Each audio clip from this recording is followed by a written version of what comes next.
All right, ladies and gentlemen, you are welcome to another great episode on your favorite political talk show, The Truth with Ben Jokes. Now, some time ago, I told us here that those who are still waiting to begin to see real achievements of this administration are totally wasting their time. I said they were going to do exactly what Buhari and his cabinet members and supporters did. They will start by telling Nigerians to be patient. Then all of a sudden, they will tell you that things have started improving. You will be dying of hunger and poverty, but they will tell you that things are getting better. And after that stage, they will enter the delusional stage, where they will start telling you that they have recorded great achievements that you cannot see. That is exactly what has happened and what is still happening in this regime. From telling Nigerians to be patient, some members of the APC and TINUBU cabinet have come out to say TINUBU has recorded great achievements in his 1 year in office. Now we have inflation sitting at an all-time high. Southwest farmers have cried out more than once, saying their farms had been taken over by herdsmen. Foreign companies are leaving Nigeria daily, citing our messed up business environment as their reason. They said our business environment is too hostile, and that is why foreign companies are leaving. We have tried to land foreign investors. We have not been able to land one. Youth unemployment is over 70%, but Lagos State Governor Babajide Sanwo-Olu has come out to say that Tinubu's first year in office has been tremendous. He said it has been a tremendous success, that Tinubu has recorded monumental achievement. But APC supporters were not having it. They came down heavily on him. Before I show you how he said it and how APC supporters reacted, let me quickly show you this video. You see, sometimes when you try to turn people against an innocent man, a glorious man, you end up bringing him more glory. Wole Soyinka's rant against Peter Obi has doubled Obi's fan base amongst Yorubas. Watch this popular Yoruba influencer who used to speak for Tinubu now attacking Soyinka and backing Obi. See the video. With all due respect to Professor Wole Soyinka, a man that I adore, a man that I respect, a man that to me is a tower of strength when it comes to standing up for the common people. I am here today to disagree with him publicly. And I am here today to actually accuse him of bigotry. Professor Wole Soyinka's comment on Obi this morning, that Obi is unfit to be our president, unfit to rule, is insulting. Why?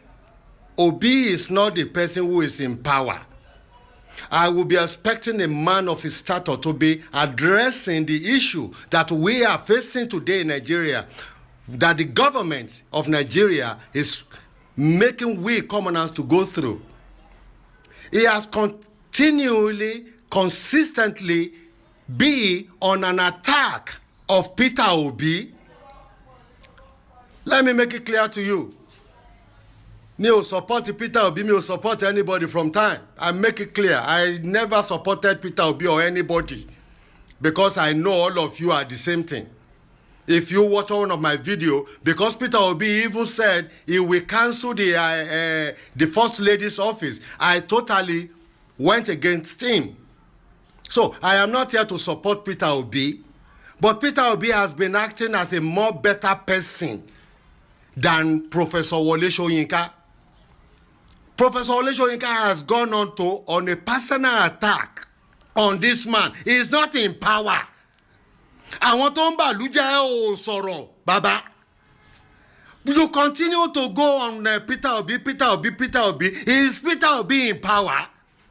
Is it Peter Obi that removed oil subsidy that everybody in Nigeria enjoys and put it to 10 people to Mecca?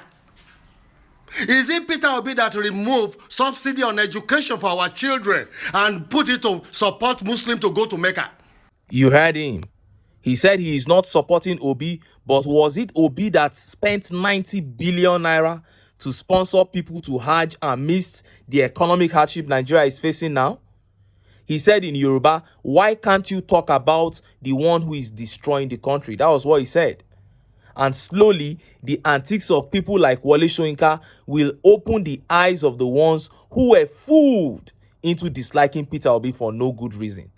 Soyinka has been criticizing Obi, but this last one has really put the man in the spotlight for the wrong reason. And as it should, the criticism has won Obi more fans. Some have not been bold enough to publicly admit it, but it is only a matter of time. Una go see am.